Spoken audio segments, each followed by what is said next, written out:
Sir कल हम laws of motion में हमने क्या क्या पढ़ा है अभी तक बच्चों? हमने एप्लीकेशन न्यूटन्स के लॉ पढ़े हैं, जिसमें हमने फर्स्ट लॉ पढ़ा, सेकंड लॉ पढ़ा है और थर्ड लॉ पढ़ा, ये तीनों पढ़े हैं। Yes sir. उसके बाद में हमने नॉर्मल रिएक्शन भी देखा, नॉर्मल रिएक्शन कैसे निकालते हैं। उसके बाद में हमने क्या देखा था? Free body diagram. Constraint motion देखा था। Free body diagram. Free body diagram. Constraint motion देखा था, फ्री बॉडी डायग्राम भी देख लिया है। और क्या पढ़ा है हमने? Numerical approach. कौन सा? Numerical approach. हाँ हाँ, न्यूमेरिकल अप्रोच में ही ये सारी चीजें थी ना। न्यूमेरिकल अप्रोच का मतलब होता है डिफरेंट डिफरेंट टाइप्स के क्वेश्चंस को कैसे ट्रैक किया जाता है। इसमें और रोप पुली प्रॉब्लम भी देखी थी। रोप पुली प्रॉब्लम भी तो देखी थी। Yes sir. ये सारी चीजें हम कर चुके हैं। तो देखो, ये सारी चीजें अभी तक हम पढ़े थे विदाउट फ्रिक्शन के। लेकिन एक्चुअली में प्रैक्टिकल में क्या ऐसा होता है? क्या ऐसा पॉसिबल हो पाता है क्या कि कहीं पे फ्रिक्शन ना लग रहा हो? No sir. तो भी ऐसा होता है। लेकिन अभी तक जो हमने पढ़ा उसको आइडियल कंडीशन लेके पढ़ा। अब हम पढ़ेंगे, पहले तो फ्रिक्शन के बारे में जानेंगे, फिर इन सारी चीजों को लमसम लमसम इसमें से हर चीज को फ्रिक्शन के साथ पढ़ें, फ्रिक्शन के साथ में पढ़ेंगे। तो हमारा जो अभी तक न्यूटन्स लॉ ऑफ मोशन के जो जो पार्ट हुआ है, उसमें एक और पार्ट ऐड होने वाला है, क्या? फ्रिक्शन।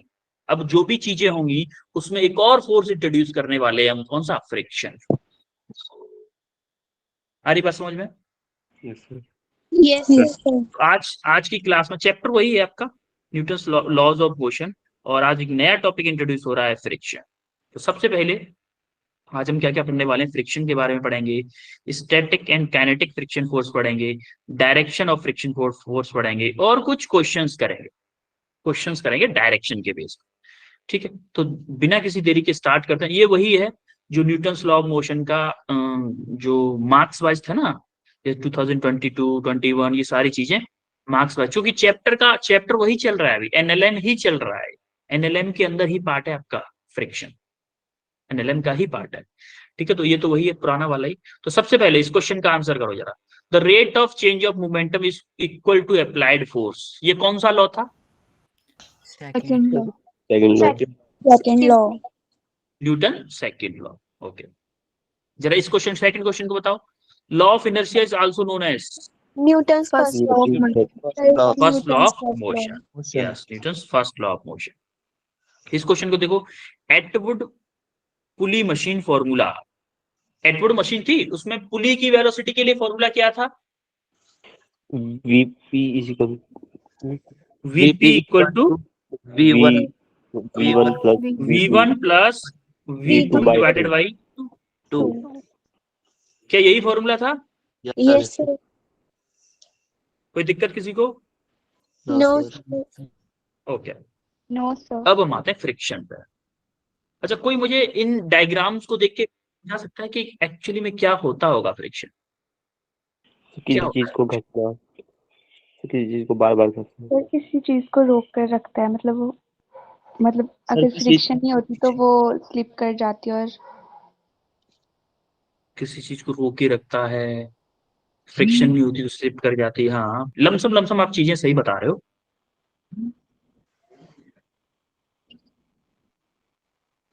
सर बताना कांटेक्ट। चाहोगे? और कोई बताना चाहेगा थोड़ा सा अच्छा, अच्छे तरीके से थोड़ा सा बताना चाहेगा? Sir opposing force. तो उसी चीज का अपोजिंग बार बार फोर्स। इस्तेमाल करना। अच्छा, एक क्या बता? किसी चीज को बार बार घसना। किसी चीज को बार बार घिसना, इस्तेमाल करना बार फ्रिक्शन तो नहीं होगा ना ये। और कोई? जो फ्रिक्शन जो फोर्स फोर्स क्या? हाँ बेटा पुनीत, आप कुछ कुछ कुछ सही डायरेक्शन में जा रहे हो मुझे लग रहा है, आप बताओ जरा एक बार। जो फोर्स को रोकता है। फोर्स को रोकता है। आप जा तो सही रहे हो, बट हमेशा ऐसा नहीं होगा ना।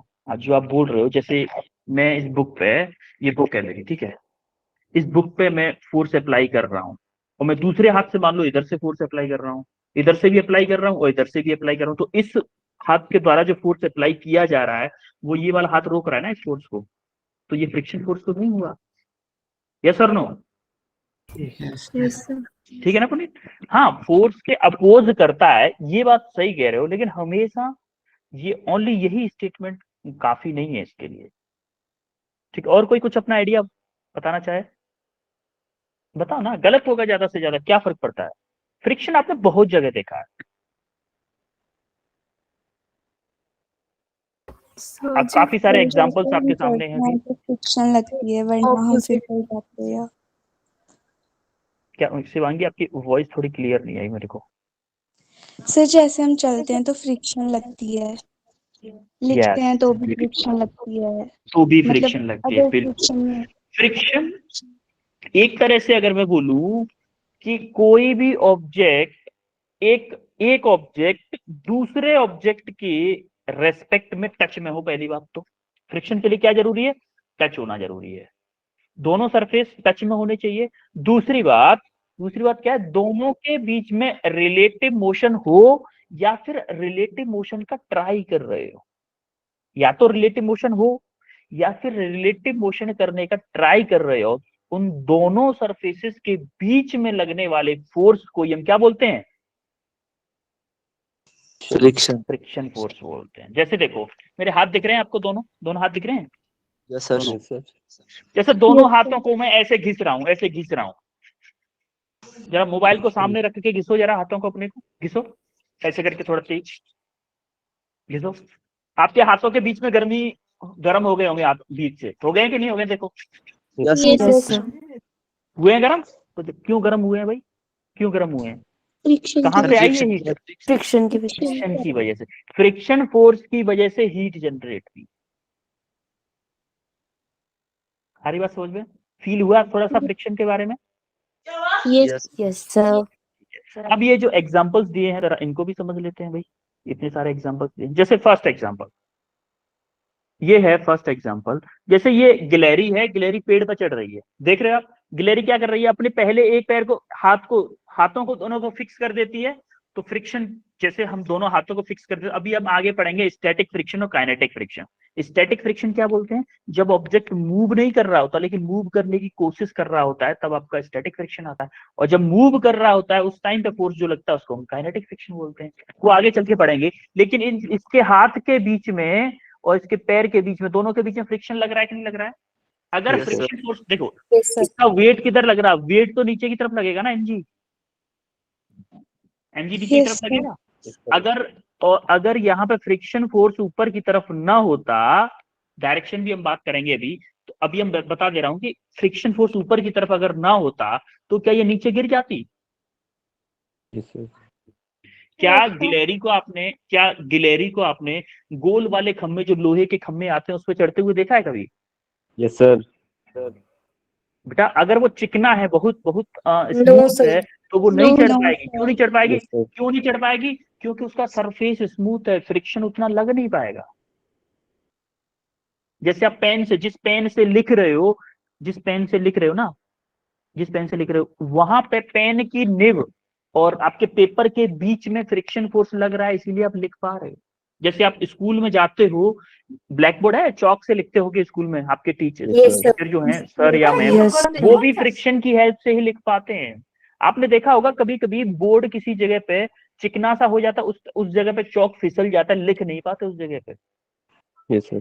कोई ना कोई कॉर्नर ऐसा जरूर होगा बोर्ड का कोई ना कोई कॉर्नर ऐसा जरूर होगा जिस जगह पे आप चौक चलाओगे तो चलेगा नहीं चौक। क्यों नहीं चलेगा? क्योंकि वो जगह चिकनी हो गई है, थोड़ी सी चिकनी हो गई है, जिस वजह से वहां पे फ्रिक्शन फोर्स नहीं है। फ्रिक्शन फोर्स है लेकिन बहुत कम, फ्रिक्शन फोर्स कम है, तो उस जगह पे चौक फिसल जाता है। और उस जगह पे अगर ज्यादा फोर्स लगा के लिख दोगे ना, तो शायद कुछ लिख भी सकता है। Yes sir. सिमिलरली जब हमारी गाड़ियां चलती हैं, तो गाड़ी और रोड के बीच में भी रिलेटिव मोशन होता है। कि नहीं होता है? उनके बीच में भी एक फोर्स लगता है जिसको फ्रिक्शन फोर्स बोलते हैं। सिमिलरली जब जैसे पेंसिल से लिख दिया, इरेजर से मिटाते थे बचपन में, याद है? बचपन में मिटाते थे लिखा हुआ। तो जो पेंसिल भी आती थी जिसमें ऊपर की साइड में इरेजर लगा होता था, नीचे की तरफ में पेंसिल, मतलब उसको छील के पेंसिल निकालते थे। तो वो जो लिखना और मिटाना दोनों के दोनों किससे रिलेटेड है? फ्रिक्शन से रिलेटेड। सिमिलरली ये अगर किसी ग्राउंड जमीन में होल कर रहा है तो वो क्या कर रहा है? ऐसे घूम घूम के जा रही है, क्या ये सरफेस के कांटेक्ट में हो रही है? ये जो न जाती है निब जो जाती है वो आपने देखा होगा, ये होल करने वाला ऐसे राउंड राउंड में होती है, उसमें ग्रुप्स बने होते हैं, ग्रुप्स। उन ग्रुप्स की वजह से आपकी मिट्टी ऊपर आती है, तो उसमें भी फ्रिक्शन का यूज होता है। सिमिलरली आपने देखा होगा, ये पुराने जमाने में अपने पढ़ा है, 5th क्लास की एक बुक में होती थी कि पहले वो नहीं थी, आग नहीं थी, तो लोग माचिस नहीं था तो पत्थर से पत्थर घिस के आप आग जलाते थे। यस तो पत्थर और पत्थर के दोनों के बीच में फ्रिक्शन फोर्स होता है, दोनों के Yes. सरफेस रफ होते हैं, दोनों के बीच में इतना फ्रिक्शन फोर्स होता है कि दोनों के बीच में आग क्रिएट हो जाती है, फायर क्रिएट हो जाती है। तो फ्रिक्शन फोर्स के काफी सारे एग्जांपल्स हैं लाइफ में। अगर कहीं भी देखोगे ना, आप चल रहे हो तो आपके पैर के और जमीन के दोनों के बीच में एक फ्रिक्शन फोर्स लग रहा है। आपने देखा होगा जब बारिश जब हो जाती है तो थोड़ी जहां पे कहीं पे गीला गीला सा हो, थोड़ा सा मिट्टी हो, जो चिकनी वाली मिट्टी एक थोड़ी सी होती है, चिकनी वाली मिट्टी पे अगर आप पैर रखते हो तो फिसलते हो कि नहीं? कोई गिरा है आप में से? Yes, sir. Yes, sir. गिरा है कोई? फिसला है कोई बारिश में? गिरा है। Yes, sir. तो वो क्यों होता है? क्यों फिसलते हो? सर वहाँ पे फ्रिक्शन नहीं होती। फ्रिक्शन हाँ, वहाँ पे फ्रिक्शन बहुत कम होती है, ये बोल सकते हो। नहीं होती तो थोड़ा रेयर वर्ड हो जाएगा। अब बहुत कम होती है फ्रिक्शन, होती है लेकिन बहुत कम फ्रिक्शन होती है, जितना हमें रिक्वायर्ड है उससे कम होती है, जितना हमें रिक्वायर्ड है उससे कम फ्रिक्शन होती है। आ रही बात समझ में? Yes, sir. यस सर ठीक है, तो ये रहे फ्रिक्शन के काफी सारे प्रैक्टिकल एग्जाम्पल। अब बढ़ते हैं हम अपने टॉपिक की तरफ, ठीक है? तो सबसे पहले हम देखेंगे फ्रिक्शन कितने टाइप का होता है। फ्रिक्शन होता है 2 टाइप का। Number 1 macroscopic, number 2 microscopic. Macroscopic का मतलब क्या है? जो हम नॉर्मल आंख से देख पाते हैं, जो हम अपनी मैक्रो का मतलब है बड़े लेवल पे, और माइक्रो मतलब बहुत ही छोटे लेवल पे। मैक्रो बड़े लेवल पे, माइक्रो बहुत ही स्मॉल मॉलिक्यूलर लेवल पर। अगर हम चेक करें फ्रिक्शन क्यों लगता है 2 सरफेसेस के बीच में, इसके बारे में अगर माइक्रो लेवल पर जानकारी, बहुत छोटे लेवल पर जानकारी अगर हमें पता करनी है तो वो आएगी माइक्रोस्कोपिक व्यू में। तो अगर बहुत छोटे, जो हम जनरली अपने आंखों के भरोसे पे कि भाई बोल सकते हैं कि ये सरफेस चिकना है, देख के बता सकते हैं, उसको हम बोलते हैं मैक्रोस्कोपिक। भाई हम देख के भी तो बता सकते हैं, कि हम बता देते हैं ना कि ये दीवार थोड़ी सी चिकनी है, और जो पेंट होने से पहले दीवार ज्यादा चिकनी होती है या पेंट होने के बाद में? पेंट होने के बाद में। पेंट के बाद में होती है ना। तो हम आंखों से देख के बता सकते हैं किस पे फ्रिक्शन ज्यादा लगेगा, किस पे कम लगेगा। तो ये किस कैटेगरी में आएगा? मैक्रोस्कोपिक में। लेकिन 2 दीवालें हैं और एक में अलग क्वालिटी का सीमेंट यूज किया है, दूसरी में अलग क्वालिटी का सीमेंट यूज किया है, तो उसके लिए हम नॉर्मल आंखों से देख के नहीं बता सकते, उसके लिए हमें माइक्रोस्कोपिक भी करना पड़ेगा, कि हमें एकदम बहुत ज्यादा डीप में जाके देखना पड़ेगा कि कौन से सीमेंट की अच्छी क्वालिटी थी जिसपे फ्रिक्शन कम लग रहा है, कौन सी सीमेंट की क्वालिटी बेकार थी जिससे फ्रिक्शन ज्यादा लग रहा है। तो वो किस कैटेगरी में आएगा? माइक्रोस्कोपिक व्यू में आएगा। आ रही बात समझ में? Yes sir. अब हम थोड़ा सा इसके बारे में मैक्रोस्कोपिक व्यू क्या होता है? भाई आपने देखा होगा कि एक्चुअली में होता क्या है, जब सरफेसेस के बीच में फ्रिक्शन फोर्स लगता है तो एक्चुअली में क्या होता है? When 2 surfaces are in kept contact, जब 2 सरफेस आपके कांटेक्ट में होते हैं, फ्रिक्शन के लिए सबसे पहली कंडीशन क्या थी? सरफेस कांटेक्ट में होनी चाहिए। ऐसा नहीं होगा कि एक हाथ ऐसे एक हाथ ऐसे, दोनों को ऐसे रगड़ रहे हो, फ्रिक्शन फोर्स हो जाए। क्या होगा? ऐसे ऐसा हो सकता है फ्रिक्शन फोर्स?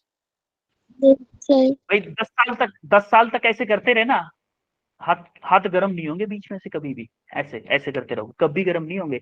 सबसे पहली कंडीशन क्या थी? दोनों सरफेस कांटेक्ट में होनी चाहिए। दूसरी बात, electromagnetic force act between microscopic particles. जो पार्टिकल्स हैं उनके बीच में क्या लगता है? इलेक्ट्रोमैग्नेटिक फोर्स इलेक्ट्रोमैग्नेटिक फोर्स आप वैसे तो पढ़ोगे इसको 12th क्लास में एक्चुअली में, लेकिन मैं आपको अभी बता दूं इतना कि G12 में पढ़ोगे इसको, इलेक्ट्रोमैग्नेटिक फोर्स होता है दो आयंस के बीच में लगता है। अच्छा एक बात बताओ, जैसे दो सरफेस मैंने कांटेक्ट में लगाए, क्या इसके बीच में कुछ, इसके अंदर कुछ इलेक्ट्रॉन्स sir. होंगे होंगे कि नहीं? इलेक्ट्रॉन प्रोटॉन तो होंगे। Yes sir. सिमिलरली इसके अंदर भी होंगे, इसके इस सरफेस के अंदर भी होंगे। जब ये दोनों पास में आएंगे, क्या दोनों के इलेक्ट्रॉन्स प्रोटॉन एक दूसरे को अट्रैक्ट करेंगे कि नहीं करेंगे? Yes, sir. करेंगे। करेंगे ना। यस तो इन दोनों के अट्रैक्शन की वजह से, इन दोनों के अट्रैक्शन की वजह से जो फोर्स लगता है उसी को क्या बोलते हैं? Electromagnetic force. Electromagnetic force. और इलेक्ट्रोमैग्नेटिक फोर्स की वजह से ही फ्रिक्शन फोर्स लगता है। ये हमारी क्या macroscopic view. Each body exert a contact force, each body exert a contact force on each other. भाई आपको याद है, आप मैंने लास्ट बताया था, जो कॉन्टैक्ट फोर्स होता है, जो कॉन्टैक्ट फोर्स होता है उसके दो कंपोनेंट थे। जैसे मान लो ये आपका क्या था? कॉन्टैक्ट फोर्स था। कॉन्टैक्ट फोर्स दो कंपोनेंट थे, एक parallel to the surface, parallel to the surface था। Yes, sir. ये क्या था? नॉर्मल। याद है आपको न्यूटन साइकिल उसमें बताया था मैंने? Yes sir. Yes, sir. एक parallel to the surface component था। मान लो ये आपका थीटा एंगल यहां से बना रहा है, चलो एंगल बना रहा है, तो क्या होगा? एफ साइन थीटा इधर आएगा, एफ कॉस थीटा इधर आएगा। तो जो पैरेलल टू द सरफेस था उसको हम क्या बोलते थे? फ्रिक्शन फोर्स बोलते थे कि नहीं बोलते थे? Yes, sir. Yes, और sir. जो नॉर्मल टू द सरफेस था उसको नॉर्मल रिएक्शन बोलते थे कि नहीं बोलते थे? Yes sir. तो फोर्स के ऑपोजिट एक्ट करेगा वो, फोर्स के ऑपोजिट बेटा देखो, ये एक्चुअली में जो कांटेक्ट फोर्स है ना, इसका एक कंपोनेंट इधर आया है। अभी हम कांटेक्ट फोर्स की बात कर रहे हैं, अपोजिट फोर्स पे आएंगे बेटा, डायरेक्शन ऑफ फोर्स पे भी हम आएंगे धीमे धीमे, लेकिन अभी हम ओनली कांटेक्ट फोर्स की बात कर रहे हैं। उसके ऊपर बाहर से कोई फोर्स नहीं लग रहा है। मान लो बाहर से कोई फोर्स, यानी कि अगर आप इस पे रखोगे, यहाँ पे रखा हुआ है, तो ये हमारा नीचे की तरफ जाने की कोशिश करेगा, नीचे की तरफ इस पे फ्रिक्शन फोर्स लगेगा ऊपर। ये डायरेक्शन की बात होगी, डायरेक्शन पे अभी हम आएंगे इसके बाद में। तो अभी आप ये समझो कि जो फ्रिक्शन फोर्स लगता क्यों है, अभी हम इस पे हैं, डायरेक्शन की बात अभी हम करेंगे आगे चल के। तो जैसे ये मतलब कोई सिंगल क्रिस्टल वो है, मटेरियल है, उसके एक हमने क्या किया, एक छोटे से पार्ट को जूम करके दिखाया। देखो ये ऊपर वाला मटेरियल है, क्या इसके अंदर कुछ इरेगुलरिटीज होंगी? कोई भी सरफेस होता परफेक्टली स्मूथ नहीं होता। तो देखो इसके अंदर कुछ ऐसे करके सरफेस होगा, ये वाला सिमिलर ऐसे, सिमिलर नीचे वाला भी ऐसे करके सरफेस होगा। तो देखो इसके एटम है, इसका एटम है, क्या इसमें इलेक्ट्रॉन भी होंगे? इलेक्ट्रॉन प्रोटॉन भी होंगे, होंगे कि नहीं? तो इन दोनों के बीच में एक अट्रैक्शन फोर्स लगेगा, इन दोनों के बीच में एक फोर्स लगेगा, उसी को हम इलेक्ट्रोमैग्नेटिक फोर्स, जिसकी वजह से हमारा क्या लगेगा? फ्रिक्शन फोर्स लगेगा। एक तो ये मेथडोलॉजी है, एक कुछ लोग ये मानते हैं कि इस तरीके से लगता है, और इसका एक और तरीका भी है, इसको जानने का एक और तरीका भी है। तो जाने वो वाला तरीका भी जाने। जैसे मान लो ये वाले दो सरफेस हैं, इसके कुछ एटम्स होंगे इस वाले सरफेस पे, होंगे कि नहीं होंगे? यस सिमिलरली इसके इस वाले सरफेस पे होंगे, इस वाले सरफेस पे होंगे। जब ये पास पास में आए तो दोनों के बीच में जो फोर्स ऑफ अट्रैक्शन लग रहा है, जो भी अट्रैक्शन फोर्स लग रहा है, क्या वो इस इधर जाने से रोकेगा कि नहीं रोकेगा? इधर जाए या फिर इधर जाए, रोकेगा कि नहीं रोकेगा? भाई जैसे मान लो दो दोस्त हैं, दोस्त स्कूल में मिले, दोनों दोस्तों ने हाथ मिला लिया। अब इधर से उसकी मम्मी खींच रही है, उधर से उसकी मम्मी खींच रही है, तो क्या लगेगा? थोड़ी देर पास में रहे तो ज्यादा अच्छा है ना। तो क्या करोगे? एक दूसरे को रोकोगे कि नहीं रोकोगे दूर जाने से? Yes sir. रोकोगे ना। तो वही बात इसके साथ में होती है, फ्रिक्शन फोर्स के साथ में भी होती है हमेशा। ठीक है, अब हम आते हैं माइक। यहाँ तक क्लियर हुआ सबको बच्चों? Yes, sir. ठीक है। अब हम आते हैं माइक्रोस्कोपिक व्यू। अब देखो जरा माइक्रोस्कोपिक व्यू क्या बोलता है, इंटरलॉकिंग वाली बात करें। जैसे आप देखोगे कि यहाँ पे देखो, यहाँ पे ये थोड़ा सा खुरदरा टाइप का दिख रहा है कि नहीं दिख रहा? नीचे वाला सरफेस, जैसे मान लो इसको मैं सरफेस 1 मान रहा हूँ, इसको सरफेस 2 मान रहा हूँ। जो सरफेस 1 को देखो, ये प्योरली इरेगुलर सरफेस है कि नहीं है? देखो ऊंचा नीचे है ना, थोड़ा सा खुरदरा सा है नीचे वाला, देखो यस सर। है कि नहीं है? और ऊपर वाला भी खुरदरा सा है। तो इसके जो ऊंचे वाली जगह है, इसके नीचे वाली जगह में फंस गई है। देखो ऐसे करके, जैसे मान लो ये करके, ये है आपकी एक मिनट,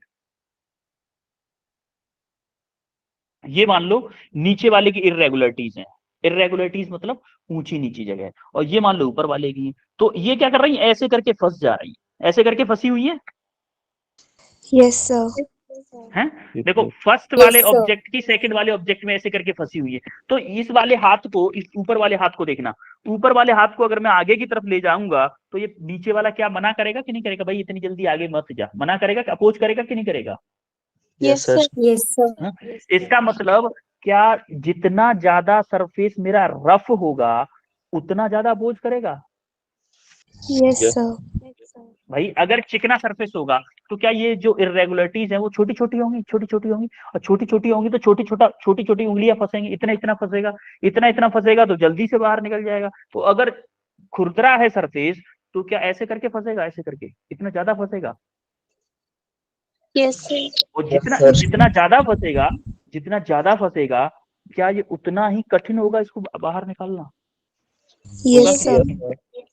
अच्छा ठीक है, एक एग्जांपल और मैं बताता हूँ आपको, प्रैक्टिकल एग्जांपल। आप क्या करना, आज की क्लास के बाद में कल एक ईंट लेना, नॉर्मल आधी ईंट, आधी ईंट लेना, एक रस्सी लेना, तो उस रस्सी से ईंट को बांधना और उस ईंट को अपने घर में लेके आना। भाई घर में टाइल्स पे, जो भी आपके ग्राउंड पे बिछा हो, टाइल हो, पत्थर हो, जो भी हो, उस पर रखना और रस्सी को खींचना आराम से, रस्सी को खींचना। तो आप देखोगे आपको एक सर्टेन अमाउंट ऑफ फोर्स लगाना पड़ेगा उस ईंट को खींचने के लिए। अच्छा एक एक चीज और बता दूं, ईंट को आराम से टाइल पे रखना है, तेज नहीं रखना, वरना मम्मा आपका एक्सपेरिमेंट करवा देंगी अच्छे से, अगर टाइल टूट गया तो करवा देंगी ना अच्छे से। Yes, sir. Yes, sir. Yes, sir. हाँ, मम्मा मम्मा ये बोलेगी पता नहीं सर कैसे ऐसे ऐसे एक्सपेरिमेंट बताते, बच्चे ने टाइल तोड़ दिया है।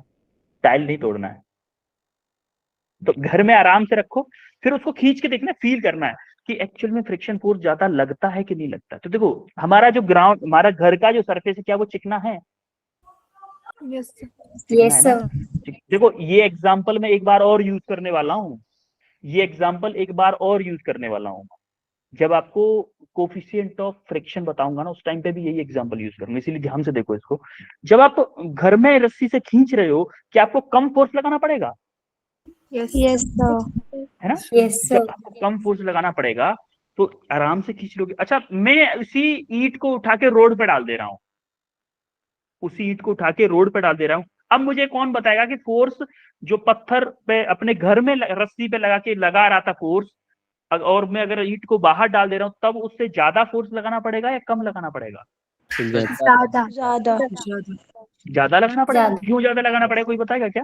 अच्छा Normal. एक मिनट एक मिनट एक मिनट एक मिनट एक मिनट एक मिनट, कनिका चौधरी बताएंगे कि क्यों ज्यादा लगाना पड़ेगा बेटा। सर वहाँ पे फ्रिक्शन ज्यादा होगी और इरेगुलर से।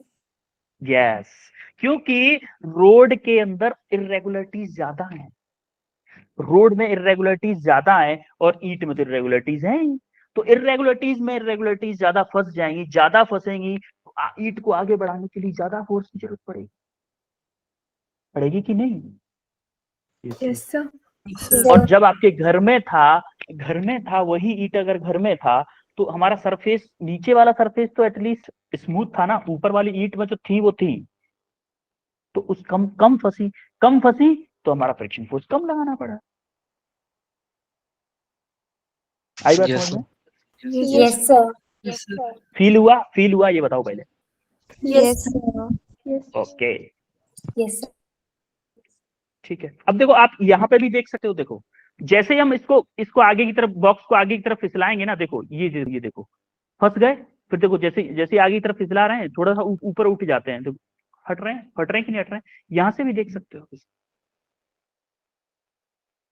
आगे बढ़े, Yes, sir. ठीक है। अब हम आते हैं, फ्रिक्शन फोर्स दो टाइप के होते हैं आपके, काइनेटिक फ्रिक्शन और स्टैटिक फ्रिक्शन। अच्छा मुझे एक चीज मैं आपसे पूछना चाहता हूं रैंडमली, कि कब मुझे फोर्स ज्यादा लगाना, काइनेटिक Good. फ्रिक्शन या स्टैटिक फ्रिक्शन, किसकी वैल्यू ज्यादा होगी। Static friction. अच्छा एक मिनट, काइनेटिक फ्रिक्शन वाले हाथ उठाओ कि काइनेटिक फ्रिक्शन की वैल्यू ज्यादा होगी as compared to static friction के। काइनेटिक वाले हैंड रेस करो,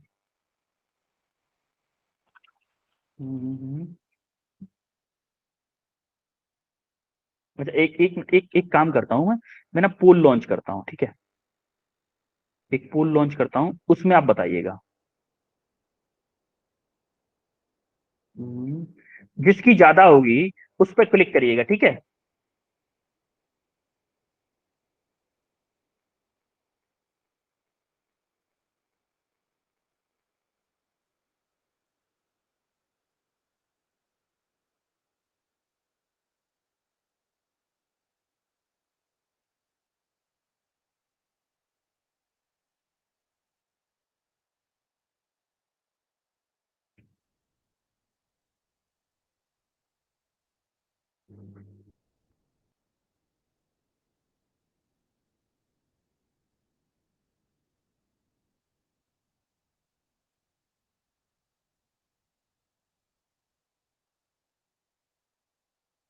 मुझे इस वाले क्वेश्चन में बताओ कि वो करो, टिक करो, आप वोट करो यहाँ पे।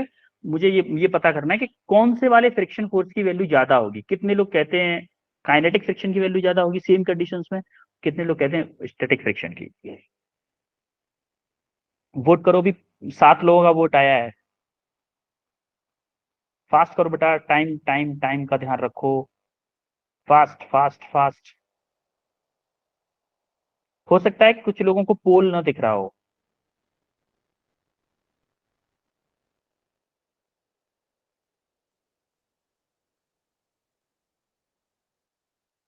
अभी 14 बच्चों का रेस्पॉन्स आया है बेटा, बच्चे हैं 38। बाकी लोग सो रहे हैं क्या?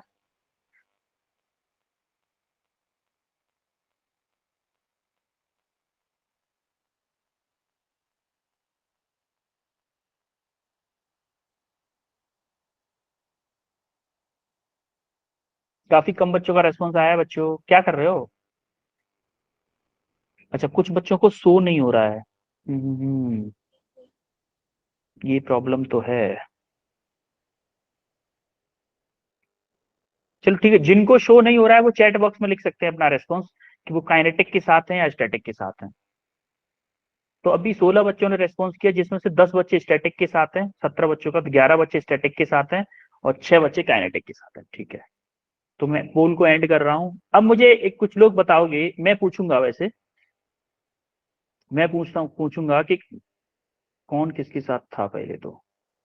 अंजू चौधरी, अंजू चौधरी किसके साथ थे आप? Sir kinetic. बेटा क्यों क्यों आपको लग रहा था कि काइनेटिक फ्रिक्शन की वैल्यू ज्यादा होगी?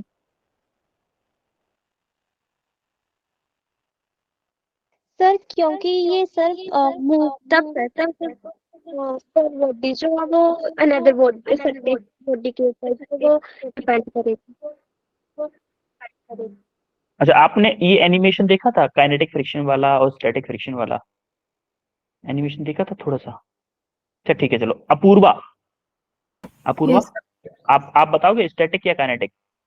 Sir static. स्टैटिक। कैसे बेटा, कैसे लगा आपको कि स्टैटिक होगा? सर क्योंकि स्टैटिक में वो जो बेटा वॉइस वॉइस आपकी नहीं आ रही है, आप अनम्यूट हो गए हो अपूर्वा। अपूर्वा आप अनम्यूट हो गए हो, म्यूट हो गए हो, सॉरी, अनम्यूट करके बोलो। Okay, sir Ashwani Kumar. क्योंकि स्टैटिक फ्रिक्शन में वर्टिकली डाउनवर्ड्स भी वेट लग रहा है और जो इंसान खींच रहा है उस साइड भी फोर्स लग रही है, तो इसके साइड। कोई नहीं, okay okay, well tried, well tried बच्चे, वेल ट्राइड। ईशा, ईशा आप बताओगे? ईशा बेटा। Sir static friction. अच्छा, कैसे आपको लगा कि static friction?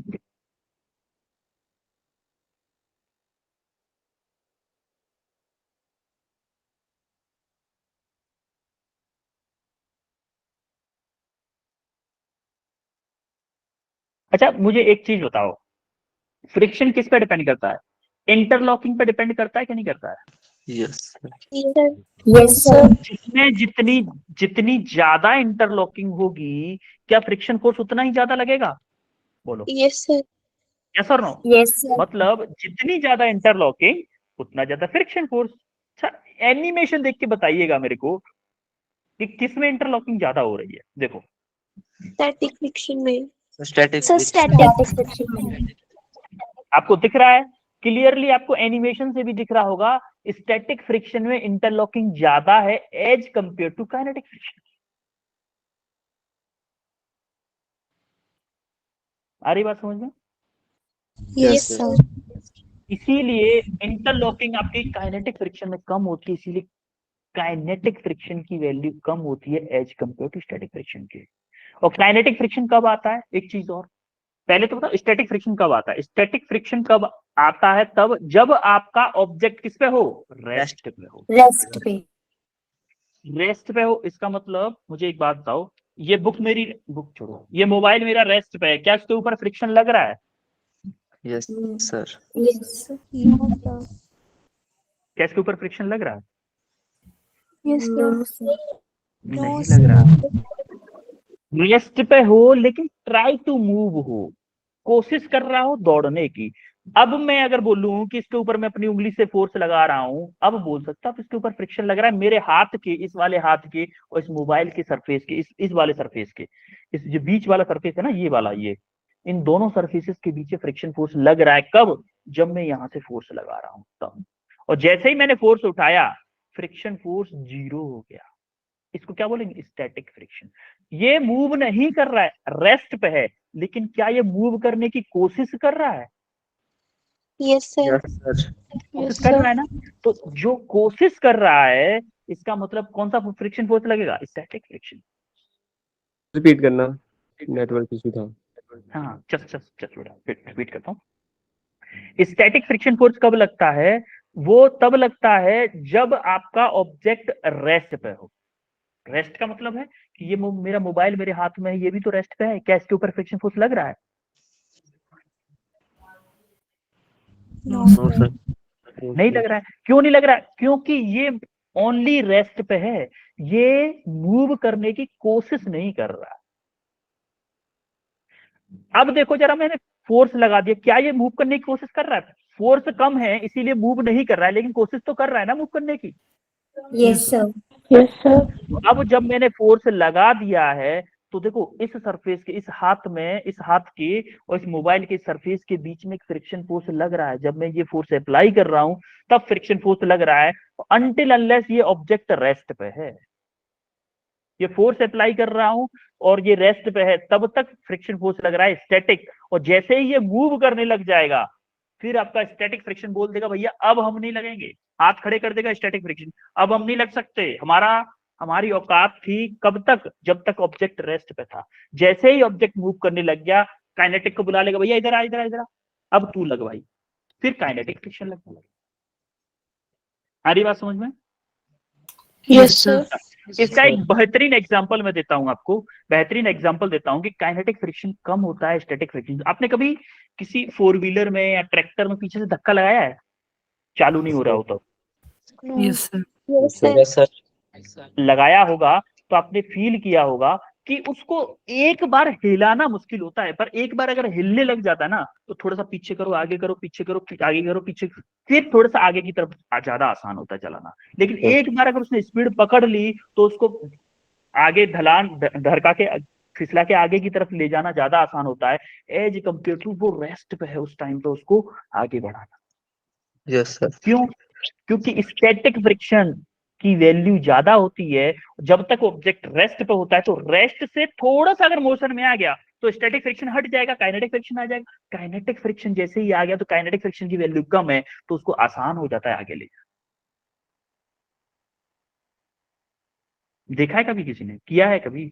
Yes sir yes sir yes क्या सर। होगा? जैसे कार में धक्का लगा रहे हो, कार में धक्का लगा रहे हो, थोड़ा सा आगे गई, फिर पीछे आएगी वो, फिर आगे जा रही है, उसी टाइम पे थोड़ा सा और धक्का लगा देते हो, फिर थोड़ा सा और पीछे आएगी, फिर तीसरी बार में आगे की तरफ कर देते हो।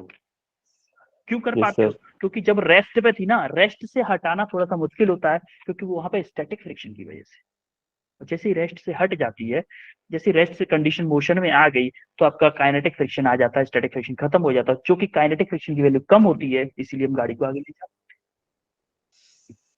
Yes sir. सरफेस तो Clear है? वही टच होगा ना हैं। क्या बेटा? सर? जो कार का सरफेस है मतलब टायर है, और सर जो रोड है सर जैसे हमारी, सर जो सरफेस है टच जब करेगा सर वो तो सर स्टैटिक फ्रिक्शन में भी वही हो रहा है और सर काइनेटिक में भी, तो सर नहीं हमें नहीं नहीं कैसे नहीं, लगेगा पता? वहां पे जो टायर है ना, वहां पर रोलिंग फ्रिक्शन आता है, यस वहां सर। पर रोलिंग फ्रिक्शन आता है। तो उसके लिए हम थोड़ा सा अलग कंडीशन बताएंगे। लेकिन अभी आप स्टैटिक और काइनेटिक की बात करोगे, तो स्टैटिक जब आपका रेस्ट पे था, रेस्ट पे जब गाड़ी थी, तो क्या टायर के और जमीन के बीच में ज्यादा इंटरलॉकिंग थी कि नहीं थी? Yes sir. है? तो जब ज्यादा इंटरलॉकिंग थी, तो आपको उसको मूव करने में ज्यादा ज्यादा फोर्स लगाना पड़ेगा, यस सर। लगाना पड़ेगा ना। और जैसे ही मूव करने लगे तो इंटरलॉकिंग कम हो गई, इंटरलॉकिंग कम हो गई तो कम फोर्स लगाना पड़ेगा। अगर वहां से थोड़ा सा क्लियर नहीं हो रहा है, तो आप ब्लॉक से ले सकते हो। ये जो ब्लॉक आपको स्क्रीन पर दिख रहा है, यस सर। तो जब आपका ब्लॉक मूव करने लगे, देखो फर्स्ट वाले में काइनेटिक फ्रिक्शन वाले में धक्का दिए ले जा रहा है, दौड़ा के ले जा रहा है, लेकिन उसी पावर का एक और बंदा है जो कि ब्लॉक को मूव करने की कोशिश कर रहा है, मूव कर ही नहीं पा रहा है।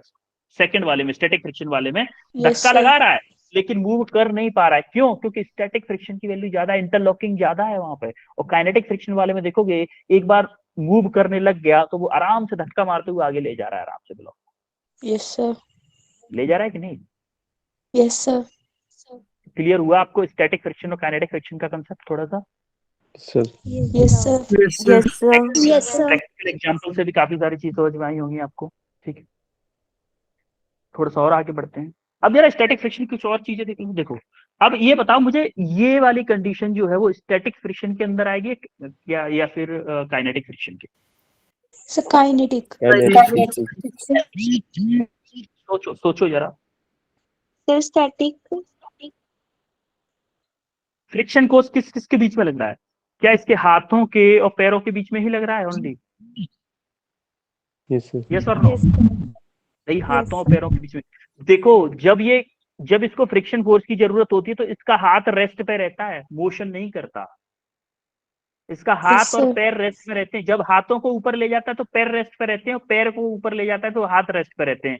इसीलिए किसके अंडर में आ रहा है? स्टैटिक फ्रिक्शन के अंदर। किसके में आ रहा है? स्टैटिक फ्रिक्शन के अंदर।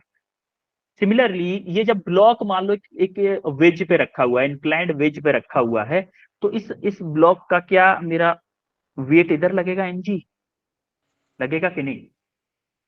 Yes sir. Yes sir.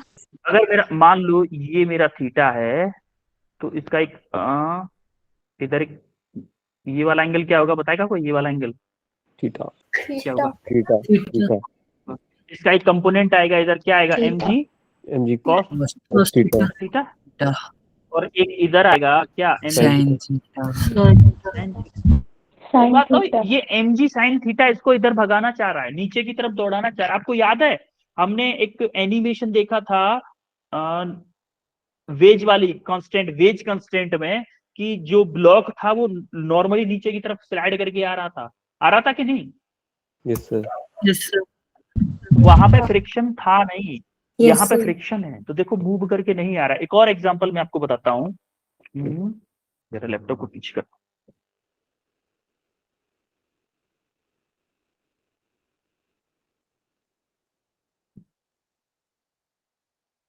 ये दिख रहा है आपको? Sir. Mobile Yes, rest sir. पे है कि नहीं है? मोबाइल रेस्ट पे है कि नहीं है? यस है? Yes sir. मेरे मोबाइल का वेट कितना लग रहा है नीचे की तरफ? इसका एक कंपोनेंट इधर आ रहा होगा, एक कंपोनेंट, फिर भी ये मूव नहीं कर पा रहा है। देखो अब मूव किया थोड़ा सा, फिर भी ये मूव नहीं कर पा रहा है। देख रहे हो? Yes sir. लेकिन अभी जैसे जैसे एंगल बढ़ा रहा हूं, ये मूव करने लगेगा। देखिएगा, अभी नहीं कर रहा, कर गया। इसको हम आगे पढ़ेंगे एंगल ऑफ रिपोज में। लेकिन मैं आपको यहाँ पे ये बताना चाहता था कि एक्चुअल में रेस्ट पे होता है ब्लॉक, किसकी वजह से हो रहा है? वो फ्रिक्शन फोर्स की। अब भैया फ्रिक्शन फोर्स अपोज कर कैसे रहा है? हमें पता कैसे चलेगा कि यहाँ पे फ्रिक्शन फोर्स अपोज कर रहा है? तो इसीलिए आई हमारी direction of static friction force कि एक्चुअली में डायरेक्शन क्या होती है फ्रिक्शन, स्टैटिक फ्रिक्शन फोर्स की डायरेक्शन क्या होती है। तो देखो स्टैटिक फ्रिक्शन फोर्स की डायरेक्शन हमेशा जो अप्लाइड फोर्स होता है उसके अपोजिट डायरेक्शन में। जैसे ये बंदा इस साइड में धक्का मार रहा है, इस साइड में धक्का मार रहा है कि नहीं मार रहा है?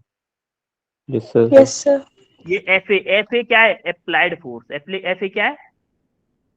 Applied force. Applied force. और ये एफ क्या है? Friction force. फ्रिक्शन। जब तक ये ब्लॉक मूव नहीं करेगा तब तक ये फ्रिक्शन फोर्स लगाता रहेगा। किसकी वजह से? इंटरलॉकिंग की वजह से। और जैसे आपका अप्लाइड फोर्स फ्रिक्शन फोर्स से मैक्सिमम फ्रिक्शन फोर्स, इसके लिए हम वैल्यू पढ़ेंगे लिमिटिंग फ्रिक्शन, आगे पढ़ेंगे लिमिटिंग फ्रिक्शन। जैसे ही हमारा अप्लाइड फोर्स लिमिटिंग फ्रिक्शन से ज्यादा हो जाएगा तभी आपका ब्लॉक मूव करना स्टार्ट हो जाएगा। लेकिन तब तक क्या करेगा? फ्रिक्शन फोर्स इसका अपोज करता रहेगा। अपोज करता रहेगा मतलब ये इधर फोर्स अप्लाई कर रहा है, बोलेगा हम तुम्हें आगे नहीं जाने देंगे, उतना ही फ्रिक्शन फोर्स पीछे की तरफ लग गया। और एक बात बताओ कि अगर मैं 10 न्यूटन से खींच रहा हूं किसी ब्लॉक को और 10 न्यूटन का ही फ्रिक्शन फोर्स लग जाए पीछे की तरफ, F S sorry F F बोल दो, फ्रिक्शन फोर्स एफ लिया है, तो क्या ये ब्लॉक मूव करेगा आगे की तरफ? No sir. No sir. नहीं करेगा ना, नो मोशन। हाँ बेटा बोलो, कोई कुछ पूछना चाह रहा है क्या? No sir. ओके। तो जब तक कब तक मूव नहीं करेगा? जब तक कि आपका applied force maximum friction force से ज्यादा ना हो जाए। और जब स्टैटिक फ्रिक्शन फोर्स की डायरेक्शन क्या होती है? हमेशा जो आपका अप्लाइड फोर्स होता है उसके अपोजिट डायरेक्शन में। जैसे आपका अप्लाइड फोर्स इधर क्या है? mg sin theta, mg sin theta है, ये आपका mg sin थीटा है। तो आपका देखोगे फ्रिक्शन फोर्स, अगर मेरा खींचने वाला फोर्स ये क्या है हमारा, किस कंपोनेंट की वजह से मूव करेगा ब्लॉक? mg sin थीटा की वजह से। mg sin थीटा की वजह से मूव करेगा तो हमारा अपोज कौन करेगा भाई? Friction force. अपोज किधर लगना चाहिए? अपोजिट डायरेक्शन में। ये नीचे की तरफ लग रहा है तो ये ऊपर की तरफ लग गया उसी सरफेस। आ रही बात समझ में? Yes sir. कोई दिक्कत किसी को? No sir. No sir. Okay, अब हम आते हैं काइनेटिक फ्रिक्शन पर। काइनेटिक फ्रिक्शन क्या था? Same to same kinetic friction. Kinetic friction एक बात याद रखिएगा, the kinetic friction of the magnitude of kinetic friction is proportional to normal reaction acting between block and ground। देखो फ्रिक्शन फोर्स तो actually में दोनों ही नॉर्मल रिएक्शन के ही होते हैं। Mu N, F R equal to formula होता है म्यू इंटू एन। म्यू आगे पढ़ेंगे, म्यू होता है कोफिशिएंट ऑफ फ्रिक्शन, या फिर काइनेटिक हो चाहे वो हो स्टैटिक हो। तो kinetic friction is directly proportional to normal reaction. Normal reaction हम पढ़ चुके हैं, नॉर्मल रिएक्शन पढ़े थे ना? अरे भूल गए? भूल गए? यस सर पढ़ा था। ओहो, जैसे मान लो ये कि ब्लॉक है, ब्लॉक आपका यहाँ पे है, तो ये क्या वेट लगाएगा नीचे की तरफ? mg अपने यस सर। वेट लगाएगा कि नहीं?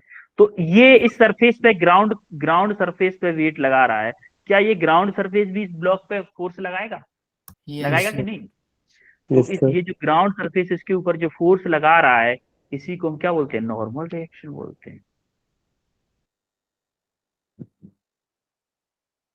यस और नो? यस। Yes sir. तो जब Yes. देखो हमेशा काइनेटिक फ्रिक्शन कब कहां पे लगता है? Opposite to relative velocity. जो आपकी रिलेटिव वेलोसिटी आ रही होगी दो कॉन्टेक्ट सरफेसेस के बीच में, उसके अपोजिट डायरेक्शन में लगेगा। जैसे मान लो ये आपका रेस्ट में है, ये कोई सरफेस है, ये रेस्ट में है और ये ब्लॉक इस डायरेक्शन में मूव कर रहा है, तो इन दोनों के बीच की रिलेटिव वेलोसिटी किधर आएगी? इधर आएगी कि नहीं आएगी? यस। बोलो, इधर आएगी। तो इनके बीच में फ्रिक्शन फोर्स किधर लग रहा है? इधर लग रहा है, opposite to relative velocity between the surface. और स्टैटिक फ्रिक्शन कहां लग रहा था? Opposite to applied force. और काइनेटिक फ्रिक्शन क्या कहां पे लग रहा है? Opposite to the direction of relative velocity between the surfaces. बोलो क्लियर है? यस और जो magnitude of the friction force होता है वो डायरेक्टली प्रोपोर्शनल होता है किसके? नॉर्मल रिएक्शन के। Magnitude of the friction force is directly proportional to normal reaction. तो काइनेटिक फ्रिक्शन का फॉर्मूला क्या हो जाता है? इस प्रोपोर्शनलिटी साइन को हटाने के लिए हम एक कांस्टेंट लगाते हैं म्यू, जो कि म्यू क्या होता है? Coefficient of kinetic friction.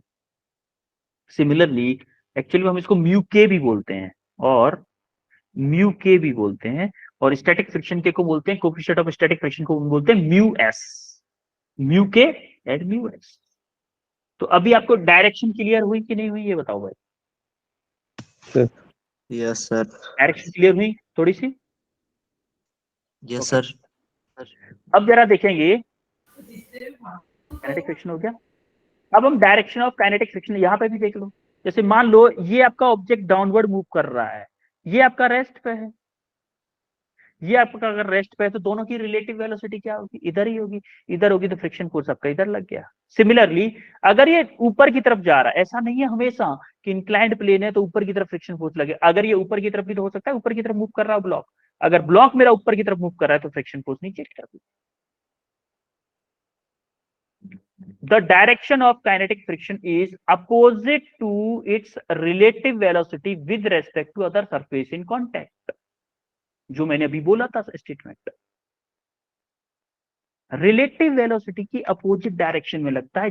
जो दो सरफेस आपके कांटेक्ट में हैं, उन दोनों के बीच में जो रिलेटिव वेलोसिटी है, दोनों के बीच की जो रिलेटिव वेलोसिटी है, उसकी अपोजिट डायरेक्शन में काइनेटिक फ्रिक्शन फोर्स लगेगा। क्लियर है कि नहीं? अभी हम क्वेश्चन करेंगे, उससे थोड़ा सा और क्लियर होगा। ठीक है, अब देखो कोफिशिएंट ऑफ काइनेटिक फ्रिक्शन, जैसा कि हम पढ़े थे अभी, coefficient of kinetic friction depend किस किस पर करता है? किस किस चीज पर डिपेंड करता है? देखो काइनेटिक फ्रिक्शन डिपेंड, एनर्जी हाँ बेटा क्या? Direction of kinetic energy. Repeat direction of, अच्छा एक बार और रिपीट करूं इसको बेटा, रिपीट करना है क्या? Yes sir. हाँ बेटा बोलो, क्या डाउट है या रिपीट करना है, क्या करना है बताओ? सर रिपीट करना है। ओके, देखो डायरेक्शन ऑफ काइनेटिक फ्रिक्शन क्या होता है कि आपको डायरेक्शन पता करनी है, किस डायरेक्शन में आपका काइनेटिक फ्रिक्शन फोर्स लगेगा। जैसा कि हमें पता है कि जो काइनेटिक फ्रिक्शन फोर्स की डायरेक्शन होती है वो हमेशा अपोजिट टू रिलेटिव वेलोसिटी होती है between the surfaces, between the contact surfaces. जो दो सरफेस, देखो ये आपका इंक्लाइंड प्लेन है, ये ब्लॉक है, चलो ठीक है इसका एग्जांपल, ये आपका इंक्लाइंड प्लेन है, ये ब्लॉक है।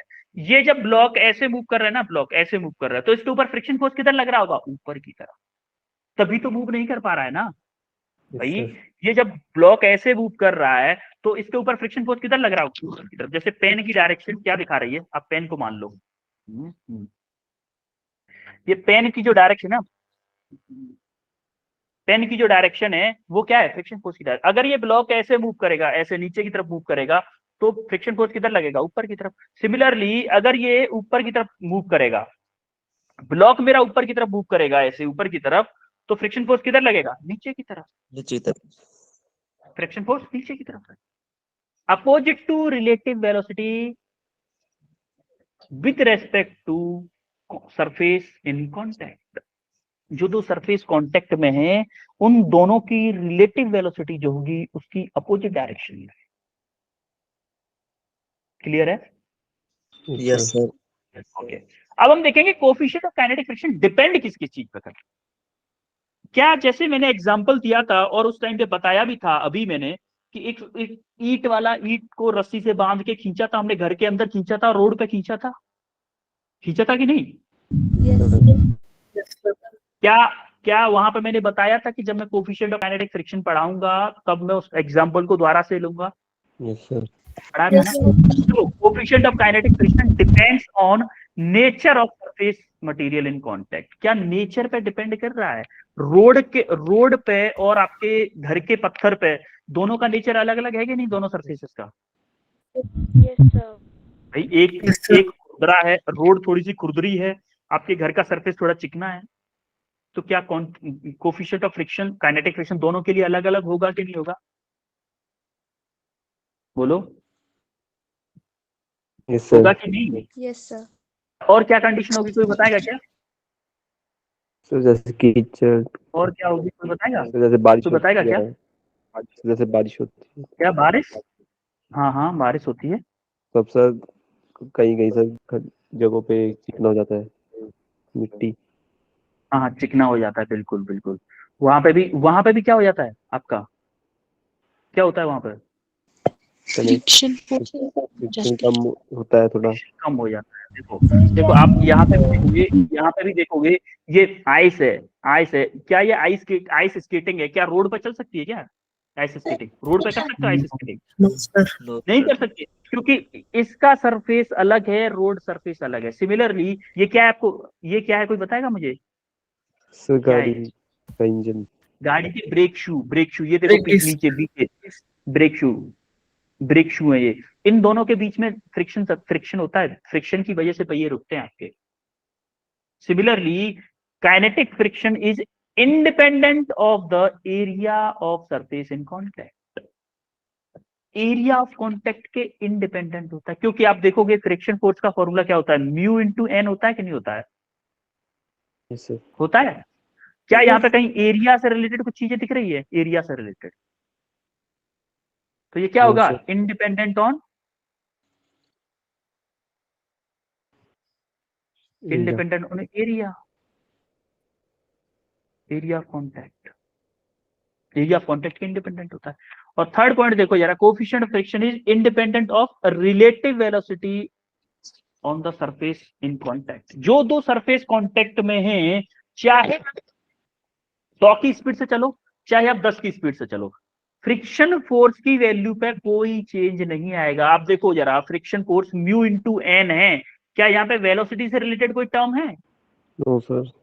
No sir. नहीं है। तो आपका फ्रिक्शन फोर्स जो होगा, kinetic coefficient of kinetic friction जो होगा, वो आपकी वेलोसिटी पे कोई भी फर्क नहीं पड़ेगा। स्पीड चाहे ज्यादा हो चाहे कम हो, आपका फ्रिक्शन फोर्स उतना ही लगेगा जितना 1 मीटर पर सेकंड की स्पीड चल रहे थे तब लग रहा था, और उतना ही लगेगा जब आप 100 मीटर पर सेकंड की स्पीड पे चलो।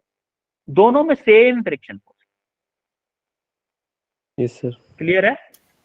Yes sir. ओके ओके, जरा ये क्वेश्चन करो, मुझे फ्रिक्शन फोर्स की डायरेक्शन बताओ, ब्लॉक पे और इस सरफेस पे, दोनों पे बताओ, ब्लॉक पे और सरफेस पे।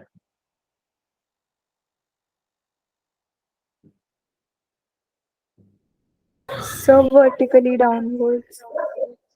Vertically downward. जस्ट वेट करो बेटा, वेट करो थोड़ा सा। टाइम भी हो गया।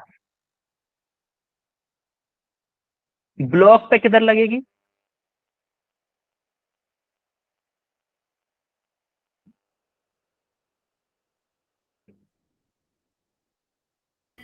Sir, right.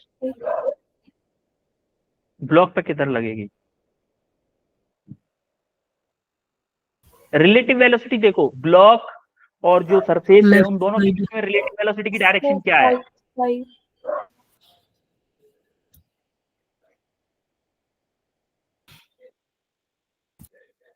Left side. Left side, okay. और जरा सरफेस पे बताओ जरा किधर लगेगी? Sir right. सरफेस पे आपका राइट साइड लगेगा, बिल्कुल करेक्ट बोला आपने। जैसे आप देखोगे ब्लॉक पे, जब देखोगे किधर लगेगा? ब्लॉक की रिलेटिव वेलोसिटी, अगर मैं इस ब्लॉक की बात करूं, ब्लॉक की relative velocity with respect to this, मान लो मैं बोलूं velocity of,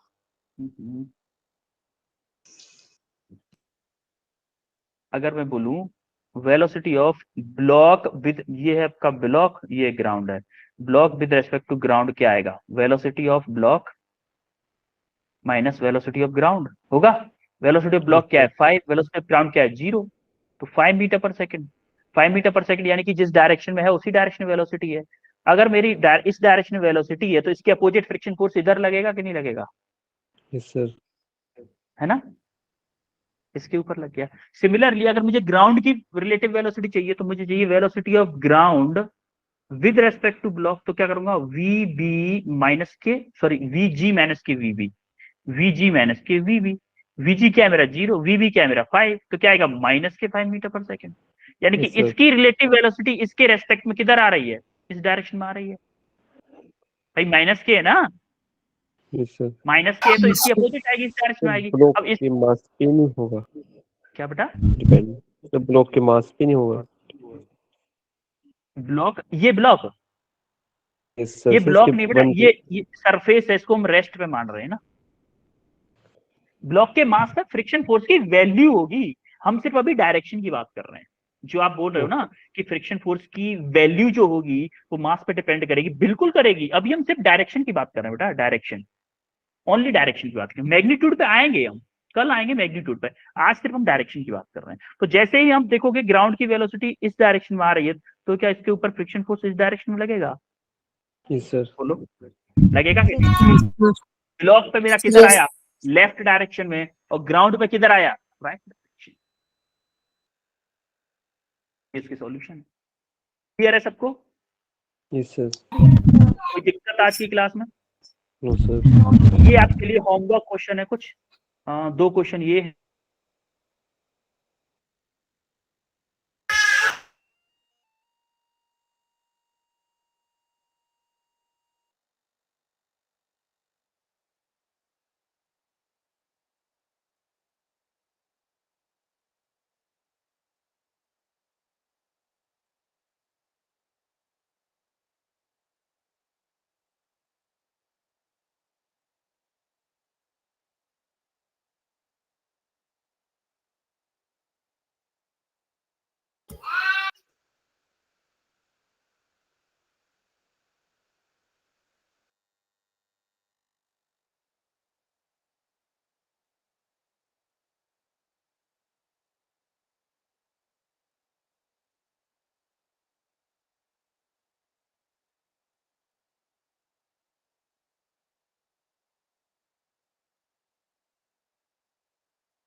hello. Yes, sir. Class का टाइम भी हो गया है, वो शायद नेटवर्क का कुछ इशू आ गया था, इसलिए शायद लेफ्ट हो गई थी क्लास। ठीक है, फिर अब मिलते हैं नेक्स्ट क्लास में। वो ऑलरेडी 4-5 मिनट एक्स्ट्रा हो चुकी हैं। Okay, thank you sir. Homework questions को करके आइएगा ध्यान से। Okay, yes sir, Yes, thank you sir. Bye, sir. Bye bye everyone, bye sir, thank you sir. Bye, you welcome.